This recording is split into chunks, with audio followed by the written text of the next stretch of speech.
What's up, people? Welcome to our live stream. Today, we're going to be talking about amazing and awful backgrounds in art. And if you want to learn how to turn your artistic weakness into your strength, check out artprof.org, where we have lots of free resources, tutorials, critiques, art dares, and pro development. So, Clara, why don't you get us started on our conversation tonight? Yes, I'm going to start out with my pick for a bad background, in my opinion. And I feel a little scandalous doing this because I feel bad knocking David, who is known for these iconic figurative paintings of Oath of Horatii and these epic paintings, but the backgrounds are just so lazy. If you go through and you look at his figurative paintings, yes, they're gorgeously painted, but it's like, could you paint something other than a column and an arch, David? There's other options out there. I mean, if you look at all his paintings, it's just the same arch, the same temple over and over again. I'm just a little bummed about that. What do you think, Alex? Yeah, this one's kind of cool how it has like a background within a background of the stage. But yeah, the first thought for all of them was just why don't you just crop it to the figures? Like that's if he was asking my advice, I'd be like, hey, Jock Lewis David, kind of seems like you really like painting these figures in these epic poses. Why don't you just zoom in on that? Don't worry about the background because you clearly don't care. No offense.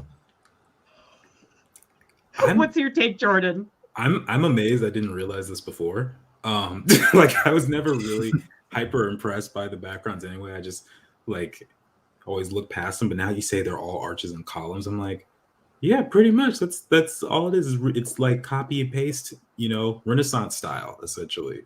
And yeah, I'd much rather look at the figures. Like I'm not even a huge fan of the color that's in the background. So I'm just like, I could do without them.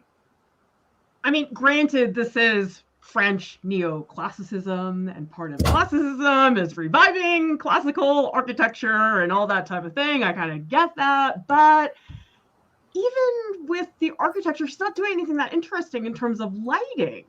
I mean, I suppose he starts to do something here where you have the one pillar in the forward coming out. But come on, like, just crop it. Like, he doesn't need that arch. I mean, Alex, could you argue that maybe the figures are enough? Because they are the main event. The backgrounds are not the spectacle in his paintings.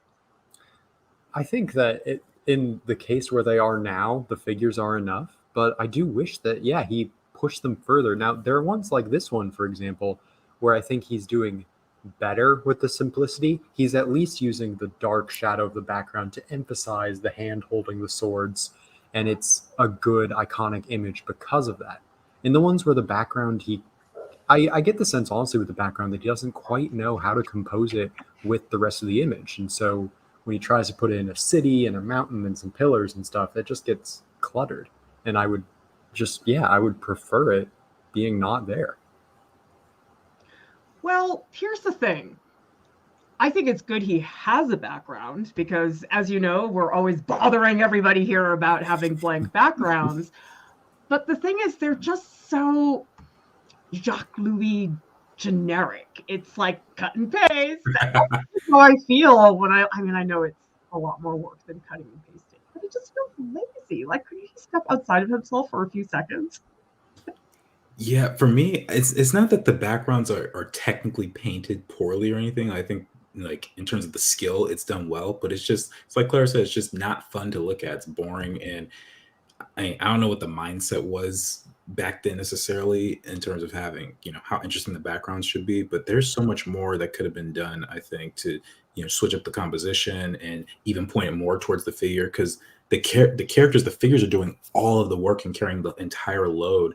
And I almost just think he's probably wasting time just doing stuff that no one really finds that much interest in. I think this is the worst background out of all of them because I feel like at least in this one, this is a very famous painting. It's called Oath of the Horatii. Yes, those dark colors in the arches do help bring attention to the arms sticking out, which is the main purpose. But I feel like here the background is this like stage backdrop, like especially doesn't that look like wallpaper in the upper left-hand corner? I mean, Alex, you're good at landscapes. What do you think? Yeah. No, I was just going to say the same thing actually, where they all look like stage backdrops for all of these characters.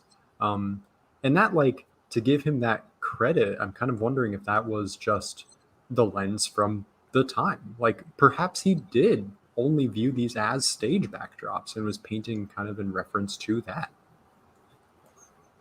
Paige says, looks like something an art student who takes themselves way too seriously would make. It's good skill-wise, but meh, yeah, I think he could definitely do better. All right, this is your thumbs up pick, Jordan, which is Invader Zim. Can you tell people about this TV series? Yeah, so it was on Nickelodeon about 20 years ago.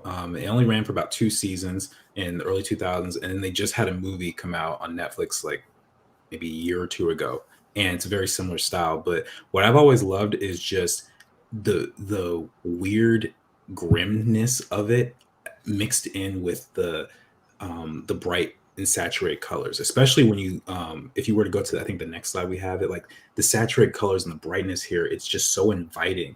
And if you were to watch the series, it's just weird. Like it's I don't even know how to describe it. It's like morbid in a way, but it's also for kids. It's this weird blend that I can't even fully describe. I've absolutely loved these backgrounds so much, and the shape design and all of that. It's just awesome. Alex, have you seen this show? Because I've only watched snippets of it because my kids watched it many years ago when they were young, but I've never like sat down and watched it. Have you? Yeah, it's so good. It's just a blast from the past to see these. And yeah, because it's so beautiful and like it hits. I loved as a kid because it was creepy and gory and dark and still a kid's show. And it has that perfect visual look helped by the backgrounds of like, yeah, it's all of those things, but it's still safe. It's still fun. You know, not to say that kids have to be like protected from media in that way, but it is made welcoming. It's like, hey, this is scary and spooky, but it's like, it's good, you know? And a lot of that has to do with how fun and wild these scenes look. It's probably not a fair comparison to look at David and then talk about Invader Zim, but I think what Invader Zim does very well is there's a very specific color scheme per scene. Like this has this moody, almost somber purple and that almost electric lime. And then here with those like corally pinks, like it's such a clear cut color scheme in the background. I don't know. And I look at David and I'm like, gray, black. Like the color's not doing much for you in that background. And I think here the color scheme's really deliberate. What do you think about the colors, Jordan? I absolutely love them, and I think they fit really well for the story. And I just realized I didn't describe what it's about. It's basically about an alien invader who comes to try and take over Earth, but he's really bad at his job. Like he just sucks at it, and he's constantly trying to, have his schemes. He's got this really stupid robot named Gur. It's awesome. But the colors I think really fit well with the mood because, like Alex said, it's a kid show. You're for Nickelodeon. You have to be inviting for children, but the content of the show itself doesn't really reflect that. And I don't even know if it was meant to be a kid show initially, but they kind of morphed it into one. And so we get this blend that we don't usually see in children's animation that I think stands out because it's kind of in a league of its own. And the colors, I think, really help with that. There's the saturation, the moodiness, the stark contrast in lighting, all that stuff. Mm-hmm. Well, Alex, what is going on in the lighting that you think really brings these backgrounds alive? I think for these, they're not afraid to be dramatic, but also not forgetting that the main goal is to be exactly that, a background, where they're making it intense. It's exactly what you talked about with David, that he wasn't really doing that well. These backgrounds are exciting, they're dynamic, not just in light, but paying attention to the angles and our point of view. And all of those, it's keeping that in mind of this has to be interesting. This has to be exciting and eye-catching. It's very aware that for its target audience, like, yeah, we have to be engaging in every square inch. I think it's worth considering whether you're making an animated show or large figurative oil painting. What is the relationship you want the background to have to the figures? Because to me, these characters are obviously hilarious and really kooky and strange looking, but they really need that background. Like, Jordan, could you imagine if the backgrounds were not as good, if this show would be remotely as effective? No, it sets the world up. Like we didn't put it in the stream, but I'm just remembering one of the backgrounds is the school that Zim goes to hide, and the fact that it's spelled SKOOL for school, like that just gives you so much information about this world. And even in a couple of these drawings, you're seeing like them use a wide angle lens, and just exploring how weird and unusual this place is. So I just think the vibe and the tone and all that stuff fit so perfectly with the content. Seven Angelic says, plus the background always conveys this kind of grimy feel that runs with the mood and the jokes. Yeah, because in the David paintings, the backgrounds, they're not hurting anything. They're not getting in the way, but they're not really helping much either. They're sort of like benign backgrounds. Like these backgrounds really have major influence on how we see that world. And I think with an animated show, that's very important, that world that you create, right, Alex? Oh, absolutely. And that's a perfect segue, actually, because, like, you know who does that poorly? I was like, that's why there was a pause, because I was kind of waiting for you to switch the slide. And like, yep, behold. With the Will Smith meme just. Yeah, exactly. Yeah, because this is my example of a bad background, and it's from a Lord of the Rings animated movie that covers Fellowship and Two Towers in one film, directed by Ralph Bakshi back in 1978. And it has its charm, but the backgrounds are not one of them. And I think because of exactly what you just said, where these characters and the backgrounds just clash something awful. Like, they do not belong in the same visual universe at all. And it's so far that it's not even just cool and off, it's just disconcerting. Jordan, have you seen this film? No, I have not. I still need to watch the third Lord of the Rings movie, actually. But I feel like I've seen a screenshot of this, but I didn't know what it was, or I've seen something in a similar style. Yeah, here's Gandalf telling Saruman that their background doesn't make sense for the perspective they're standing in. That's I don't know what else they'd be talking about. Oh no. I mean, I saw this film when I was a little kid. And actually, my memory of it is that it terrified me. There was that scene where the finger comes off and it's all creepy. Like, I totally was traumatized by this movie when I was a little kid. And so it's funny to me to look at the stills now because they're not how I remembered them. But here's the thing. Sometimes when you have almost conflicting styles with background and characters, sometimes it can actually be a nice tension. But the backgrounds here, they're just really bleh. Like, they're not good, they're not terrible, but they're just so boring, I guess, for lack of a better word.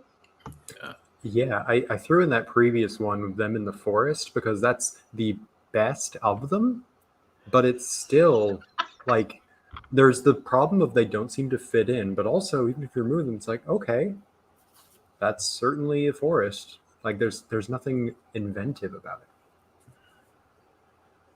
Well, Jordan, how about that pathetic little tree on the right? Yeah, that tree looks like it needs some water. And it amazes. I don't know if you know this, Alex, but was the background painted in watercolor right here? It was actually. Yeah. It was. Okay, so I feel like this and the other ones are painted on two different like surfaces. Like some of the other ones look more like acrylic or something like that. And some of the other ones look like it's just regular watercolor, and it, the cell shading style that or it's not even shaded, they're just having flat characters. It Yeah. just it's just kind of an eyesore. And you know, I want to be nice because this is 1978, and there's obviously it's a big difference than something like Invader Zim, which was 20 something years later, but not really doing it for me, honestly. Yeah.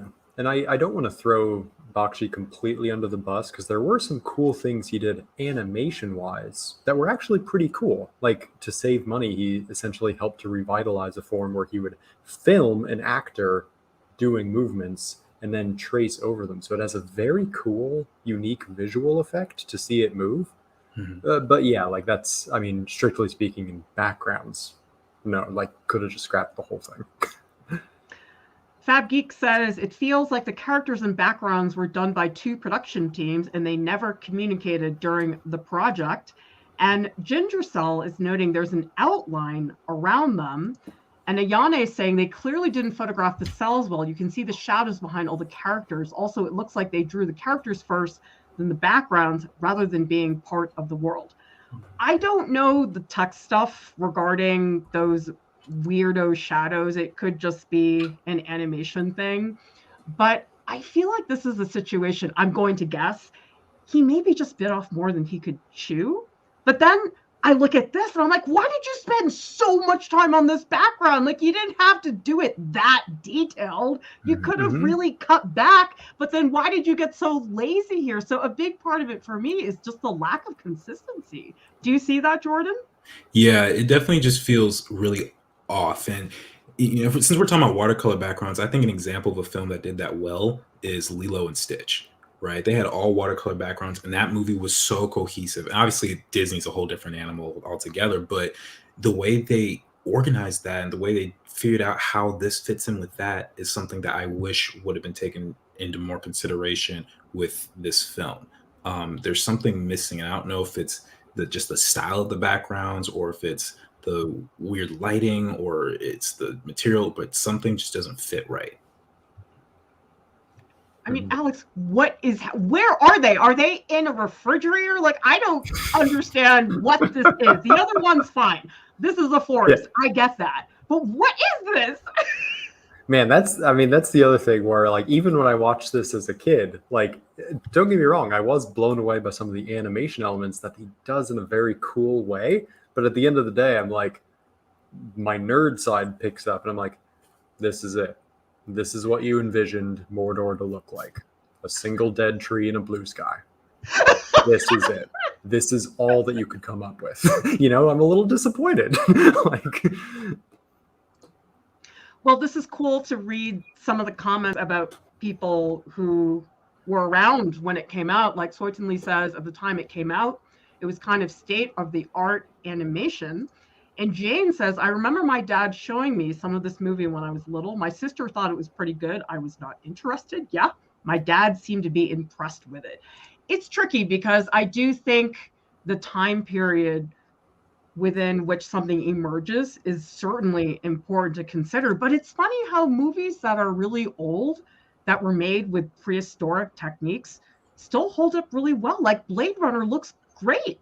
And think about, they were like making little Tinker Toys, and it still looks terrific. And so part of me has a little sympathy for that, but the other part of me is sort of like, yeah, but it still kind of looks crappy. So what, are we supposed to like forgive them for that? I don't know. Okay, so this next artist is my pick for a strong background. And I feel a little funny about this pick because I always think we equate a strong background with being a complicated, rich world with all of these objects interacting. And I almost think that this is sort of the opposite. These are backgrounds that are very stifled in a way. They're very subtle. There's not a lot going on in them, but I think they interact beautifully with the figures. And I think that they balance well with the other components. And sometimes that means being very, very simple. An image like this. So what's your take, Jordan? I don't think you've seen this artist before. Nope, never seen it, never heard of him.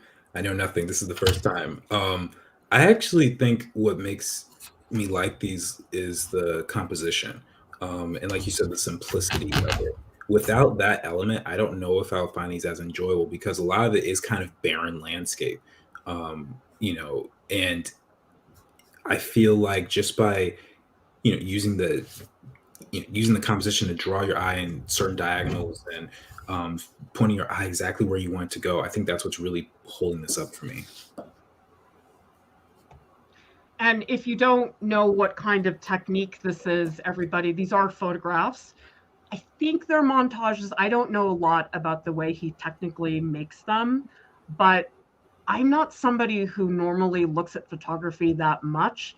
But I love these photographs because to me, they really feel like paintings. Like they don't feel like photographs to me. What's your take, Alex? You're a painter, and I'm just curious to know how you react to these.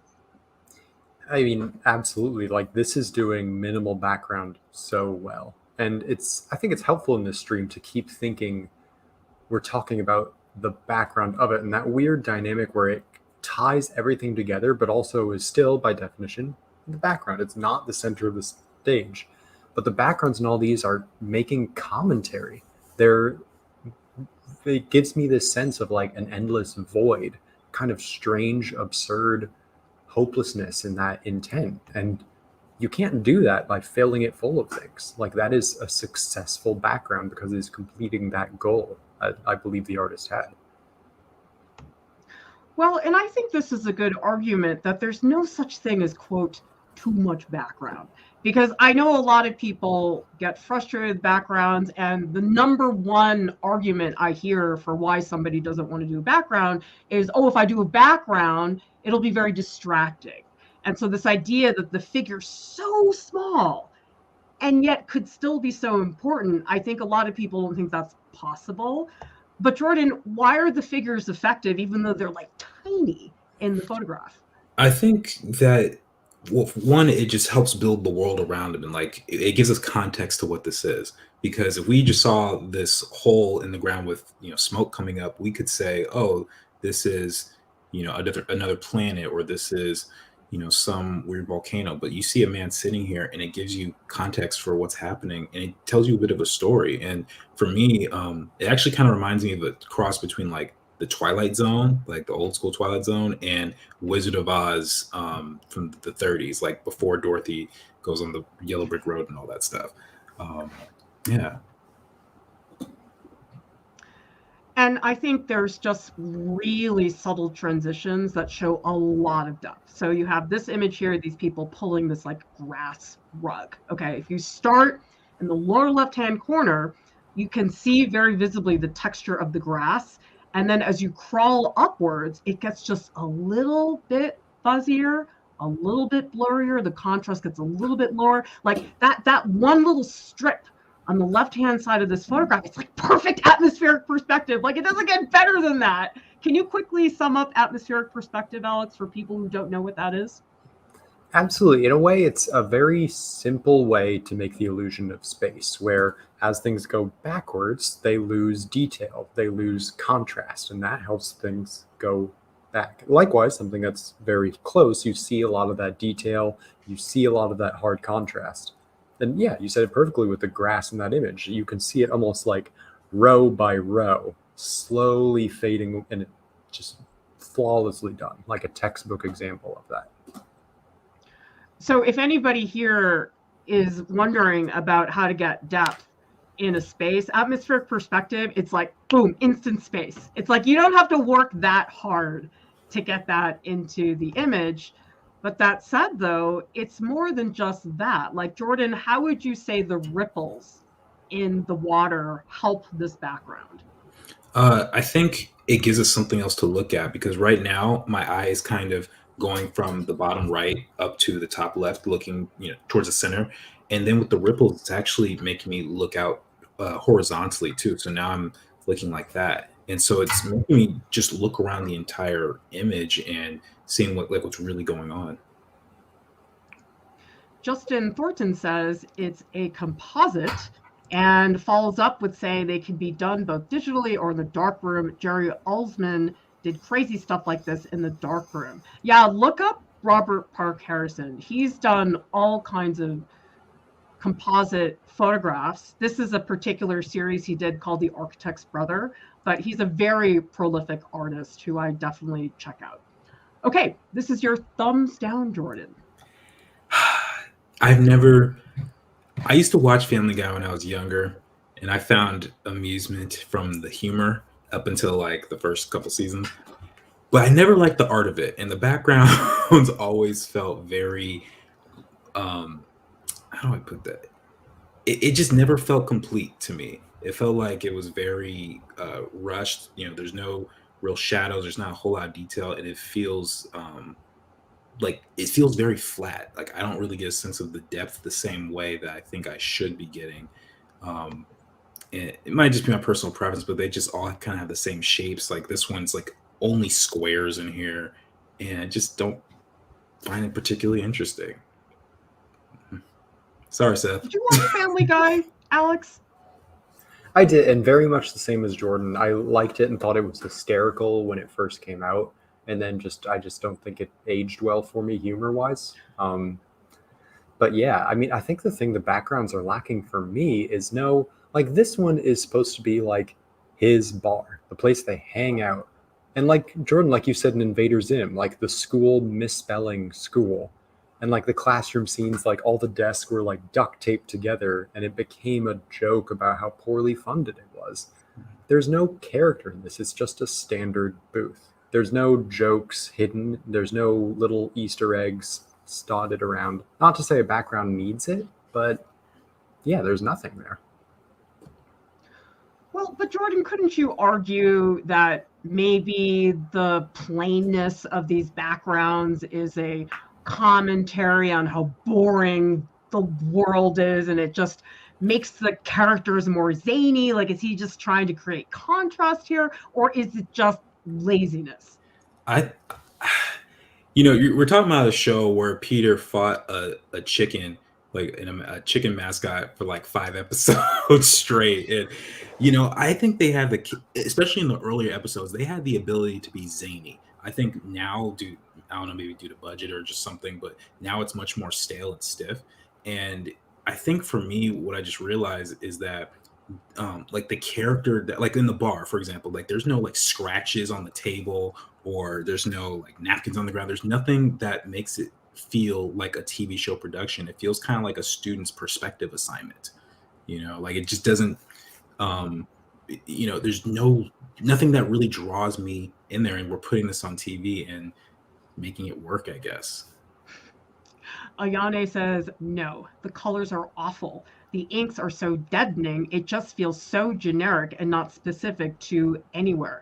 I know, it's like even the most boring diner on the planet has 10 times more character than this scene, because every booth, there's a little something about it, and everything's just a little bit too perfect. And I just find that so boring. I don't know. It's just, there's nothing going on for me here. I mean, this comment Adam made kind of sums it up perfectly, where he's talking about how once you realize that Family Guy animation is just one mouth or limb moving at a time, and the rest of the scene has to stay frozen. And not only is that like, I mean, you animate how you want to animate, I guess. But the problem with that is, like, again, like when you compare it to, say, Invader Zim, where each scene was shot in a different dynamic way, so you could make the backgrounds look different every time. You'd be like, oh, this scene is really dramatic. We're looking up at Invader Zim. It's a cool background shot of the city. Since Family Guy, every shot is this front standing pose. The backgrounds are never going to be different. They're always going to be the same.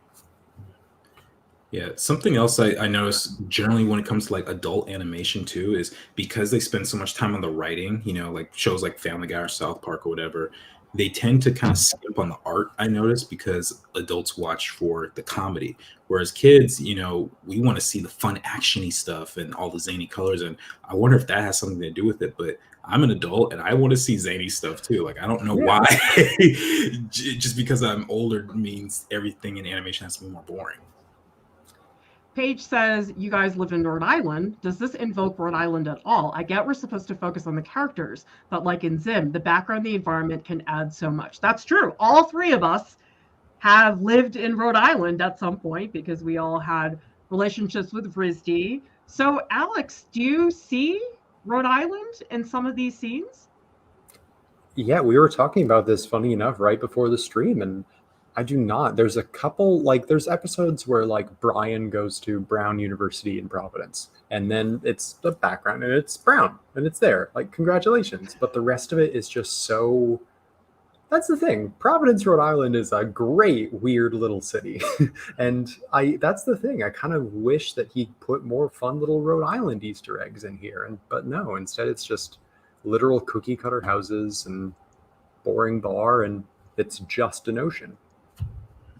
Well, so Adam says it's very copy paste, ready to constantly create new content with as little labor needed as possible. Well, so here's the thing.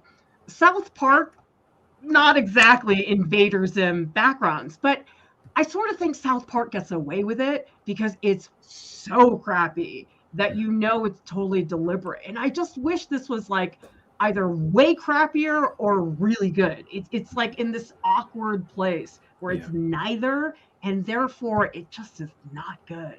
What do you think, Jordan? Yeah, no, there's this valley of mediocrity that Family Guy sits in.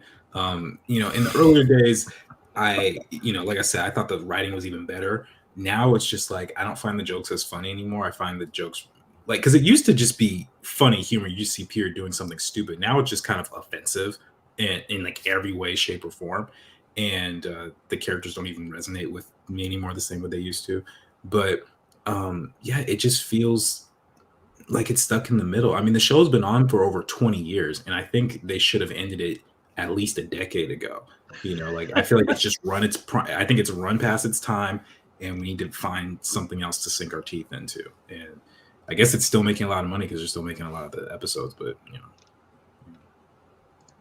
Well, Maria says, I never liked anything about Family Guy, mainly for the type of humor. It's like they took all I hate about The Simpsons, took it to 100%, so I never really paid attention to the visuals. I'm totally with you, Maria. I tried to watch it because actually Seth MacFarlane was a senior when I was a freshman at RISD. And so I actually saw his like senior film, which by the way looked just like Family Guy. It was just like a short.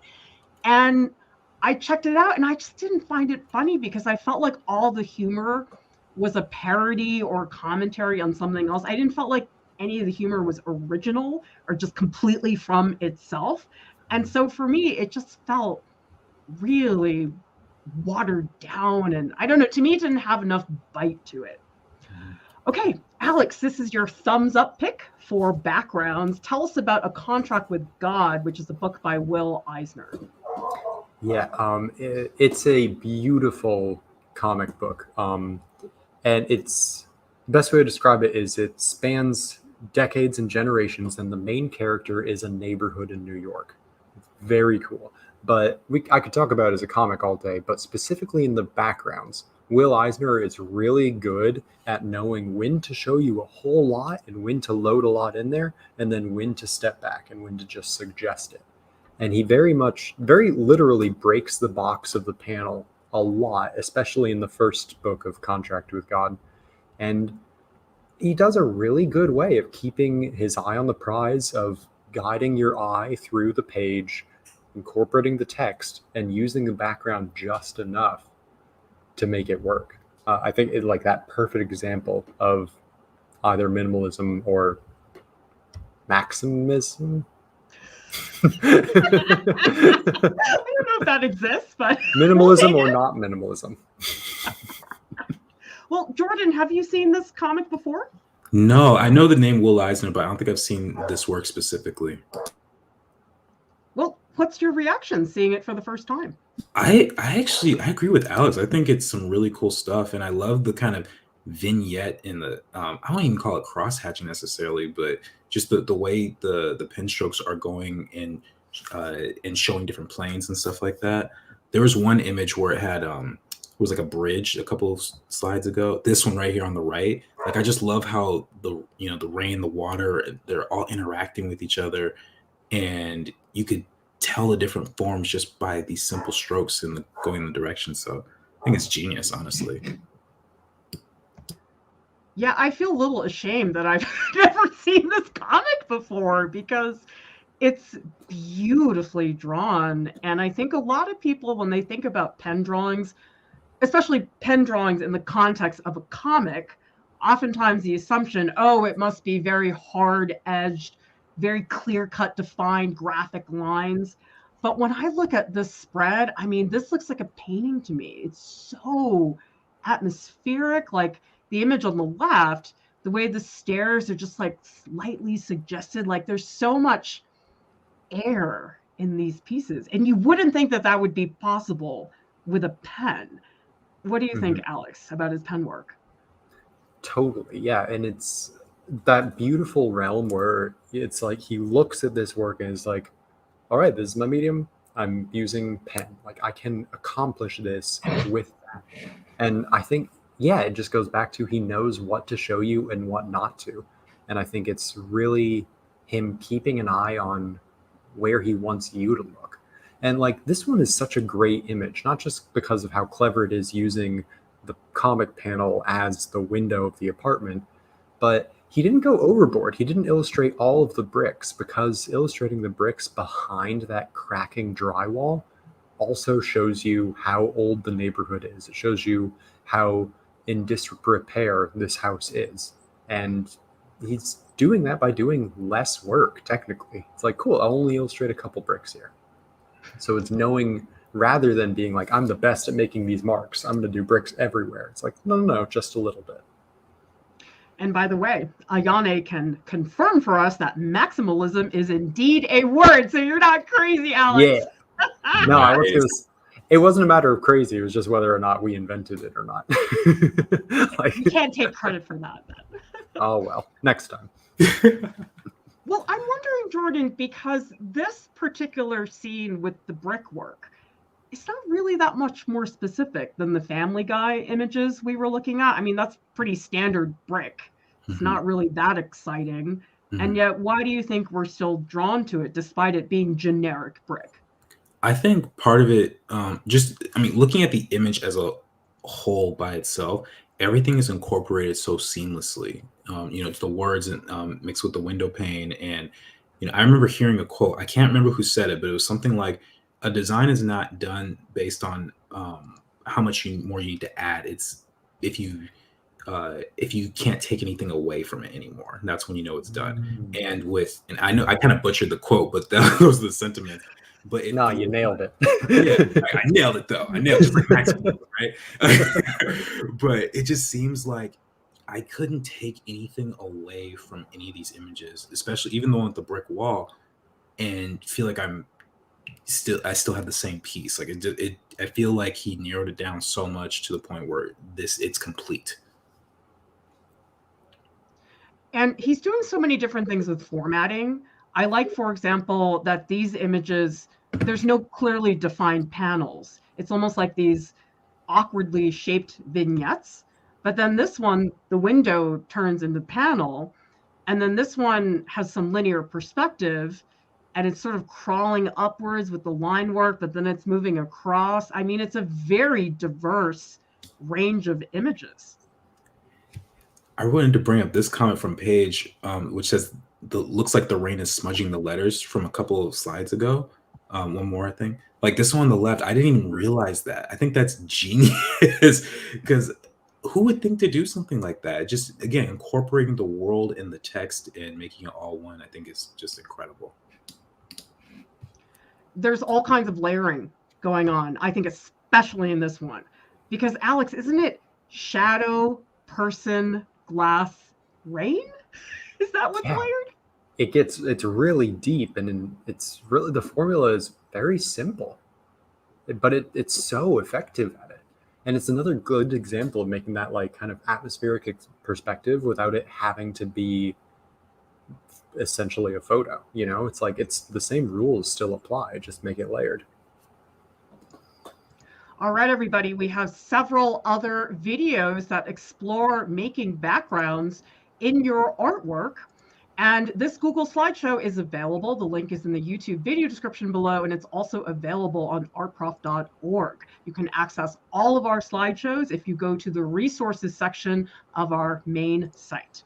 Art Prof has a podcast. It's available on Spotify and also on iTunes. And we are doing a stage session right after the stream. Alex and Jordan and I will be in the Art Prof Discord. Please meet us in the post live streams stage channel where you can chat with us on voice. And you can hang out and listen. And it's just a great opportunity for us to hear some voices from the community. So we hope that a bunch of you will meet us over there. And subscribe to our channel, like this video, leave us a comment, and a big thank you to our top Patreon supporters. You are all the ones keeping us up and running. Everybody, thank you so much for watching. We'll see you next time. Bye.